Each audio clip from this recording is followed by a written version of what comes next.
Hello friends, welcome to DS study academy. आज की video में हम क्लास 10 के केमिस्ट्री के पहले चैप्टर से, जिसका नाम है रासायनिक अभिक्रिया एवं समीकरण, उसको शुरू करेंगे। तो चलिए शुरू करते हैं। सबसे पहले आप इसमें ये जान लीजिए कि आपको इसमें पढ़ना क्या है। आपको इसमें कितने रिएक्शंस पढ़ने हैं, आपको वो जानना है। सबसे पहले पहला रिएक्शन है आपका संयोजन। संयोजन अभिक्रिया।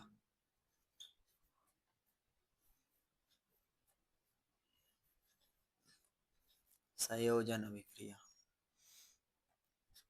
और दूसरा और दूसरा है वियोजन अभिक्रिया।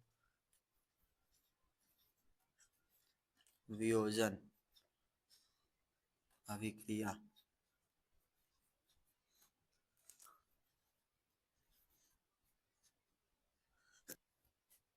और तीसरा तीसरा है विस्थापन। विस्थापन अभिक्रिया। विस्थापन अभिक्रिया। विस्थापन अभिक्रिया।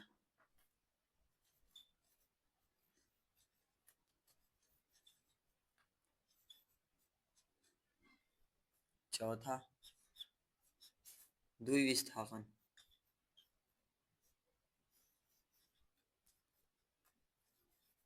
द्विविस्थापन अभिक्रिया। विस्थापन अभिक्रिया।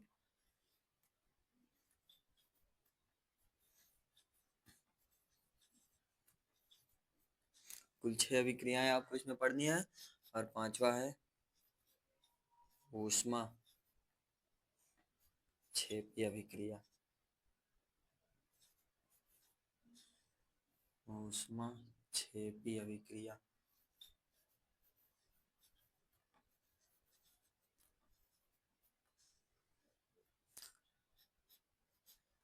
छठा है ऊष्मा क्षेपी, हो गया ऊष्मा शोषी।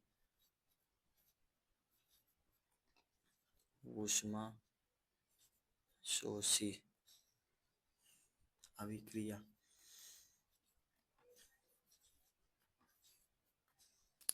आपको कुल इस चैप्टर में 6 अभिक्रियाओं को पढ़ना है। तो इस ये अभिक्रियाएं कैसे होती हैं, क्यों होती है, इस अभिक्रियाओं को हम जानेंगे इस वीडियो में।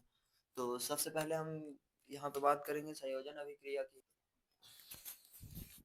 संयोजन अभिक्रिया। संयोजन अभिक्रिया ऐसी अभिक्रिया जिसमें दो या दो से अधिक अभिकारक आपस में मिलकर एकल उत्पाद का निर्माण करती हैं, उसे संयोजन अभिक्रिया कहते हैं। संयोजन अभिक्रिया का एक एग्जाम्पल जैसे H2 और O2, ये हो गया H2O। ये तो इसको बैलेंस करना है, तो बैलेंस करने के लिए टू यहाँ पे लगाइए, टू यहाँ पे लगाइए। तो ऐसी अभिक्रियाएं जिसमें दो दो या दो से अधिक अभिकारक, एक दो, ये दो अभिकारक हो गए, आपस आपस में मिलकर अभिक्रिया करेंगे तो ये एकल उत्पाद का निर्माण करेंगे। इसे हम क्या बोलते हैं, उत्पाद। जब एक एक अभिकारक ये हो गया, एक अभिकारक ये हो गया, जब दोनों अभिकारक आपस में मिलकर अभिक्रिया किए हैं तो एक एकल उत्पाद का निर्माण किए हैं। तो इस अभिक्रिया को हम संयोजन अभिक्रिया कहते हैं। एक बार फिर से देख लीजिए, ऐसी अभिक्रिया जिसमें दो या दो से अधिक, दो होगा तो भी चलेगा, या तो उससे अधिक, दो से अधिक तीन हो जाएगा तो भी चलेगा। दो या दो से अधिक अभिकारक आपस में मिलकर एकल उत्पाद का निर्माण करती हैं, संयोजन अभिक्रिया कहलाती है।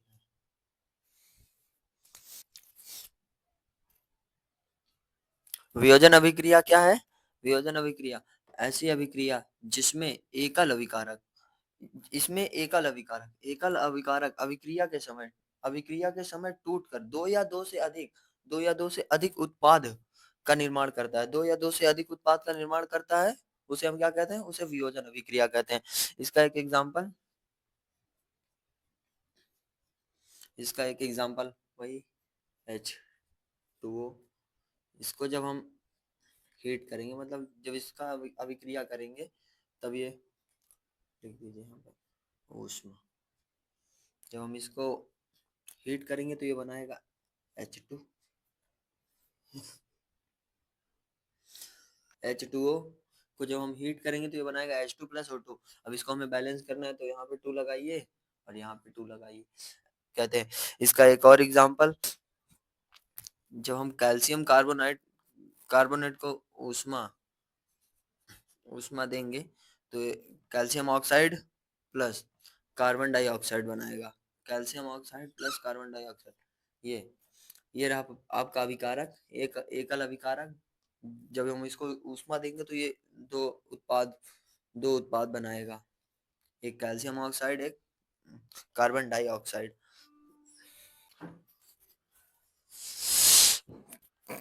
थर्ड नंबर है विस्थापन अभिक्रिया। विस्थापन अभिक्रिया विस्थापन अभिक्रिया ऐसी अभिक्रिया जिसमें अधिक क्रियाशील तत्व ऐसी अभिक्रिया जिसमें अधिक क्रियाशील तत्व कम क्रियाशील तत्व को हटाकर उसके स्थान को ग्रहण कर लेता है, तो उस अभिक्रिया को हम क्या कहते हैं? उस अभिक्रिया को हम कहते हैं विस्थापन अभिक्रिया। इसका एक एग्जाम्पल इसका एक example iron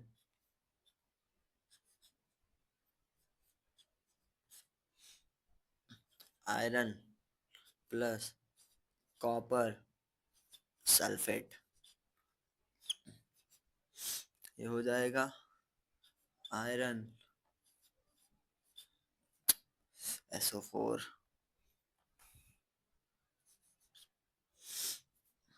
plus copper. Iron अधिक क्रियाशील है कॉपर के अकॉर्डिंग आयरन अधिक क्रियाशील है कॉपर के अकॉर्डिंग, इसलिए कॉपर को हटाकर कॉपर का स्थान यहाँ पे ग्रहण कर लेता है और कॉपर को साइड में कर देता है।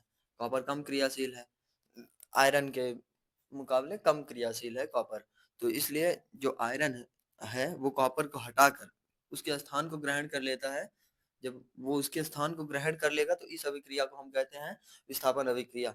जैसे जैसे कि कोई वस्तु है जो बिकाऊ है, उसको खरीदने के लिए दो प्रकार के व्यक्ति आते हैं, एक कुछ ज्यादा धनी है, एक थोड़ा कम धनी है। तो जो कम धनी है वो ज, वो ज्यादा जो ज्यादा धनी है उसके अकॉर्डिंग कम ही पैसा दे पाएगा। तो जो कम धनी है तो उस वस्तु को नहीं खरीद सकता, उस जो ज्यादा धनी है वही उस वस्तु को ले सकता है क्योंकि उसके पास ज्यादा पैसा है, तो वो ज्यादा धनी है। तो ये क्रिया को हम कहते हैं विस्थापन अभिक्रिया। तो आज के लिए इतना ही, बाकी 3 अभिक्रियाएं हम नेक्स्ट वीडियो में देखेंगे।